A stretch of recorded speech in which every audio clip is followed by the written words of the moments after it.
Si tu ne le fais pas, tu n'es pas normal. Une personne qui est normale, amen, va s'intéresser à quelque chose qui le bénit. En quoi il doit trouver une bénédiction. Amen. Alors ce sujet concerne nous tous. C'est pourquoi j'ai dit que quand vous regardez dans le monde aujourd'hui, il semble comme les gens ont pris l'intérêt pour la parole de Dieu, pour les choses de Dieu. Et cela a commencé dans le monde.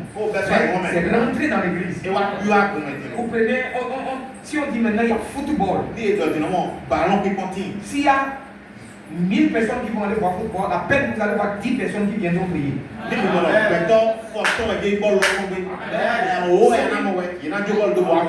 C'est une réalité. Et Satan, qu'est-ce que Satan fait? Satan aspire. Satan ne laisse pas que vous voyez qu'il amène la mort sur toi. Regardez, pour que Satan frappe Jésus, il lui a donné un frère qui est tellement proche de lui, qui est né à peu près quand il est né. Et cette personne, c'est Judas. Et personne ne connaît qu'il était la mort. Jésus lui était la vie. Jésus était le chemin, la vie, la vérité. Satan était quoi? L'enfer, la mort, le mal.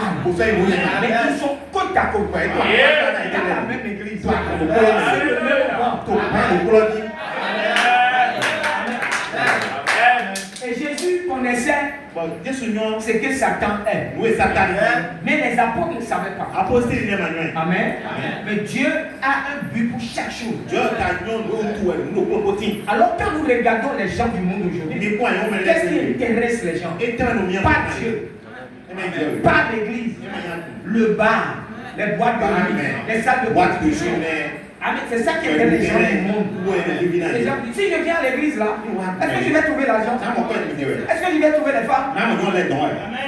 Mais ce qui me préoccupe, ça, c'est exactement ce que Satan murmure.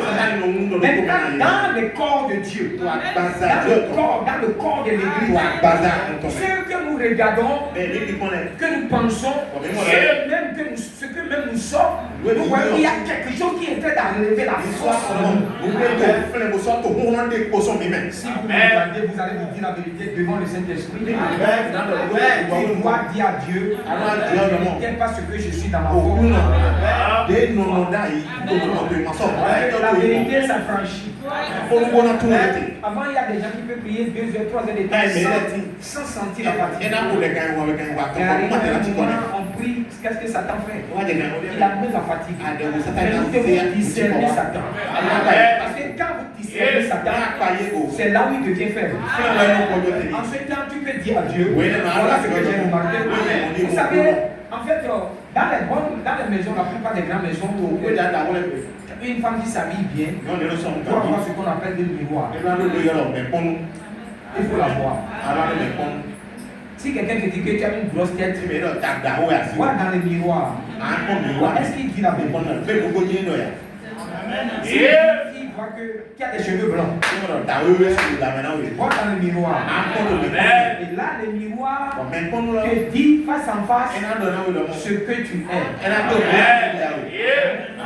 Ça, c'est sûr, on ne se trompe pas. Maintenant, ça, c'est miroir physique, corporel. Maintenant, il y a des femmes que je vois, elles me disent, moi je suis belle. C'est vrai, parce qu'elle a vu dans le miroir. Il y a des hommes aussi qui se regardent, après avoir bien habillé, tout simplement, je suis beau. Tout ça, c'est pas ce miroir. Maintenant, Dieu a donné aussi un miroir de l'esprit. Mais ça, ce n'est pas tout le monde qui peut l'avoir. C'est la parole. C'est la Bible qui est le miroir de Dieu. Amen. Et quand vous regardez dans le miroir, vous allez voir à peu près ce qui ressemble votre âme. Amen. Parce que quand les gens vont dans les églises, on ne les raconte pas. On ne parle pas de la Bible. On ne parle des histoires. On ne parle des choses qui vont faire les vérités. dans les voyages sont contents. On ne parle pas de péché. On va parler seulement donner c'est problème d'argent. Tu peux faire ces choses-là et les gens dorment. Est-ce que c'est ce que Dieu nous a dit? Quand Dieu a appelé Pierre, dans ce stade-là, quand il a appelé Pierre, arrivé un moment, il dit Pierre, paie mes agneaux. Amen. Amen. Père veut dire quoi? Donne-lui le manger. Et quel est le manger de Dieu? Amen. C'est la parole. La Bible que nous avons, amen, est la parole, la nourriture de Dieu. Mais la plupart des églises ne nous ont pas donné ça. Où on a caché beaucoup de choses pour nous donner ce qui tout juste puis les arranger. Alors que quand vous regardez, Dieu donne la nourriture au temps convenable. Et quand vous regardez même sur la terre, amen, vous allez voir qu'il y a des saisons que des aliments, des fruits qui sortent dans certaines villes. Quand vous arrivez maintenant, il y a un temps ici à Niamey, on amène beaucoup de mangue. Il y a des temps ici, on amène beaucoup de, comment ils appellent, l'abtanda. Il y a tout le temps, il y a des temps où vous allez voir beaucoup de choses qui viennent. Pourquoi? Parce que chaque saison, avec les choses que Dieu prévoit. C'est pourquoi quand vous regardez notre corps, en Afrique ici, nous mangeons pour que le ventre soit grand, le ventre soit rempli. En fait, Dieu n'a pas fait cela. Ce que Dieu a fait pour vous mangez pour avoir des vitamines, des éléments qui vont nourrir votre corps. Dieu a dit que dans les jardins, Dieu a donné certaines choses. Il dit, non, vous mangerez les fruits, les arbres du jardin. Dieu n'a jamais parlé d'animal. Alors, amen. Pourquoi Dieu l'a fait? Parce qu'il sait que dans ces choses-là, il y a la vie, il y a quelque chose aussi. Maintenant, pour aider l'âme, Dieu veut qu'on puisse donner à son peuple la Bible. Vous savez, Jésus a donné une déclaration et c'est un défi. Il dit, sondez les Écritures. Elle rend témoignage de moi. C'est elle qui donne la vie éternelle. Si tu es chrétien, regardez, nous courons pour nos affaires. Nous devons méditer sur la parole. Nous devons revenir vers la parole. Dans la semaine, combien de fois nous avons pris la Bible au ciel? On a attaché à la petite Gary, Tapioca, on a fait tout ce que nous voulons. Ça, ce n'est pas pour notre âme. Amen. On est fatigué. On a fait tout ce qu'on pouvait faire. Et Dieu est trop bon pour nous. Et dans ce que nous faisons, Dieu, lui nous protège même. C'est-à-dire, ce que nous faisons, et que même nous négligeons Dieu, nous oublions Dieu tellement que le travail nous inspire. Parce qu'on s'intéresse au travail. On se lève à 7h, 8h, on est déjà au travail. Pourquoi? Parce que le travail nous donne de l'énergie. Le travail nous donne de vie. Même donc là, on se lève tout comme ça là, on n'est pris pas. On commence à courir parce qu'on est en retard. Mais le dimanche, quand tu es en retard, tu manges comme tu veux. Ça prouve que les choses de Dieu ne t'intéressent pas. Ça commence comme ça. Mais vous savez ce que la Bible a dit? Il dit, si nous nous jugeons, nous ne serons plus jugés. Alors que tu es dans la journée, tu ne veux pas montrer à Dieu que Seigneur, c'est vrai, je t'ai négligé, je t'abandonne, mais toi, tu me gardes. C'est en ce temps que tu seras juste. Regarde mes frères, l'église est à quelques 10 km de nous. Frère, quand l'église va aller à 50 km, après elle sera 2 ou 3. Pourquoi? Parce que nous aimons tellement nos affaires. Nous aimons tellement le travail. Nous aimons tellement toutes ces choses. Mais si nous ne nous levons pas contre cette esprit, Satan va nous arracher toute notre liberté. Vous savez, même pour venir même à l'église, ça devient un combat. Si vous habituez les enfants à regarder la télé, que le dimanche, il y a un enfant, on va aller à il y a un enfant qui dit, pourquoi l'église? Tiens, une de mes. C'est quoi? C'est mes arrière-fils là. J'ai appris que la maman, eux là-bas, ils font réunion chaque jour, il y a réunion. Chaque jour, ils vont à la réunion. Et alors, un jour, il veut aller à la réunion encore. Et l'enfant, un des enfants, c'est lui dit, encore toujours l'église. Vous voyez? Ce n'est pas l'enfant qui parle. C'est l'ennemi qui est en train de parler. Et la maman dit, allez, c'est quoi le but? Instruisez les enfants. Dans la crainte de Dieu. Le démon va le forcer à s'éloigner. Mais toi, la maman, il va le pousser vers la Bible. La Bible a dit quoi? La Bible a dit qu'il va y avoir un aspect de refroidissement, de l'apostasie, tout cela contre Christ. Tout juste, c'est dans le but de Satan. Et quand il a fait, les gens du dehors, il les a déjà mis dans son sac. Ça, il sait qu'il les a gardés. Mais toi qui dis que tu es chrétien, c'est toi qui veux combattre. Tu as le temps avant, tu as le temps avant de pouvoir t'élever. Et tu peux prier toute la nuit. Tu pries. Mais maintenant, tu ne peux pas. Tu désires, mais tu ne peux pas. Qui fait ça? L'ennemi. Mais si toi, tu ne trouves pas les tactiques sur lui, il va t'enlever tout. Alors que la prière, c'est le combat. La prière est la force. Même une prière que tu vas faire 5 minutes, c'est là où tu as des faits. Et Satan ne veut même pas comprendre les minutes là. L'intéressement maintenant, quand vous regardez, quand vous vous intéressez à quelque chose, avant même de vous intéresser à quelque chose, il faut que vous soyez convaincu de la chose. Vous allez voir une femme. Un homme qui veut s'intéresser à une femme, qui veut, alors arriver à un moment qui est convaincu, c'est parce qu'il s'intéresse à la femme, il est convaincu et il va la marier. S'il n'est pas convaincu, il ne la mariera pas. Donc, tout ce que nous sommes en train de faire, il faut avoir la conviction. Et c'est la conviction qui t'amène à s'intéresser. Maintenant, qu'est-ce que les gens aujourd'hui, pourquoi les gens ne veulent pas? Ils ne s'intéressent pas aux choses de Dieu. Parce que Satan a brandi la nouvelle technologie. Amen. Amen. Il a brandi les problèmes de vie.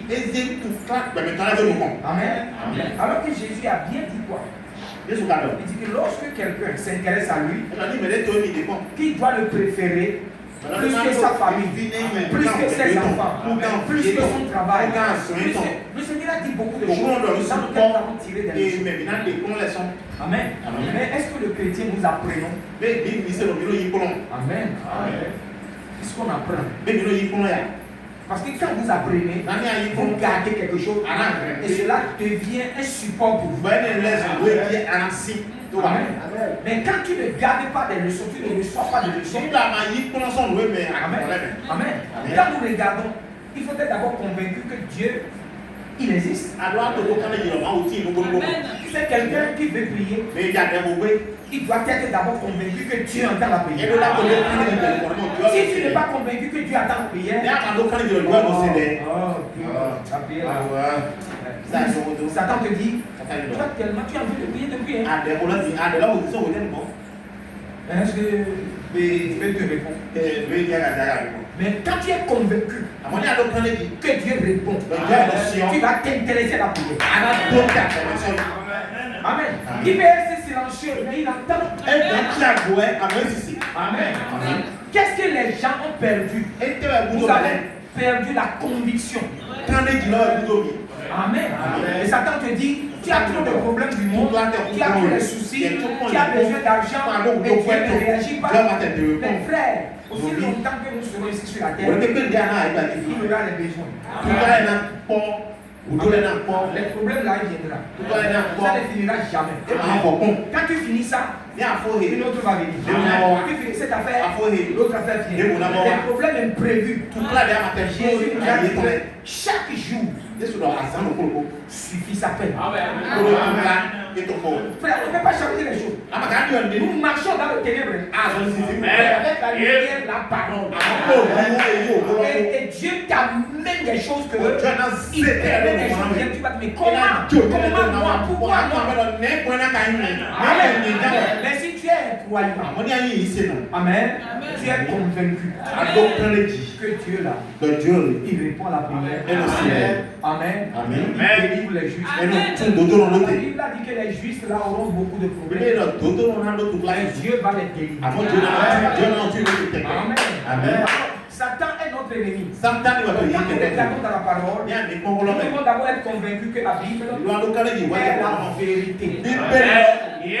Nous allons nous intéresser. Vous savez, Dieu ne nous a pas donné les écoles. Dieu a donné la Bible. Mais les écoles théologiques, aujourd'hui les gens font beaucoup confiance aux écoles. Le pasteur a tellement des gros diplômes. Mais Dieu n'a pas donné, il n'a pas dit les diplômes. Jean-Baptiste qui a été envoyé pour sauver le monde a utilisé combien de diplômes? Amen. Pierre, que Dieu avait pris que Père mes troupeaux. Amen. Mais aujourd'hui, ce désintéressement est là à cause des difficultés. Nous, les chrétiens, nous devons pas nous laisser être piétinés pour ne pas s'intéresser à Dieu, aux choses de Dieu, aux événements de Dieu. Maintenant, quelqu'un me disait que même si tu donnes l'argent 5 000 aux gens, tu vas voir l'église sera remplie. Ça, c'est un musulman qui m'a dit ça. Et j'ai dit, je ne cherche pas vraiment. Si c'est ça, c'est pas la peine de dire oui. Oui, il faut faire ça. Les partis politiques font ça. Ils veulent gagner les choses là. Nous ne sommes pas là pour ça. Amen. Jésus, c'est la vie. Et la vie peut renvoyer au Père. Amen. Mais si tu as de la vie, tu resteras. Quand Jésus est arrivé à un niveau, il a renvoyé les gens. Si nous soudoyons les gens, si on donne l'argent aux gens, d'autres on va mettre la voiture à leur disposition. D'autres on va dire que on va distribuer les habits. Je crois que là où vous êtes arrivé, vous êtes à un niveau élevé. Que vous mangez ou pas, vous êtes sûr de Jésus. Vous allez vous intéresser à lui. C'est ça qui est intéressant. C'est ça qui est important. Maintenant, beaucoup aujourd'hui vont voir les charlatans pour avoir l'argent. Les gens transforment leurs enfants, ils volent les gens pour pouvoir faire d'argent. Même d'autres transforment leurs femmes, ils transforment leurs hommes. Il y a tellement de choses qui se passent. Nous n'avons pas de temps à ça. Si tu es chrétien, Dieu a promis de nous bénir. Il a promis de faire que nos affaires vont aller. Comment le chrétien va faire pour que ses affaires marchent? Il y a des lois dans chaque domaine. Tu ne vas pas au travail à l'heure.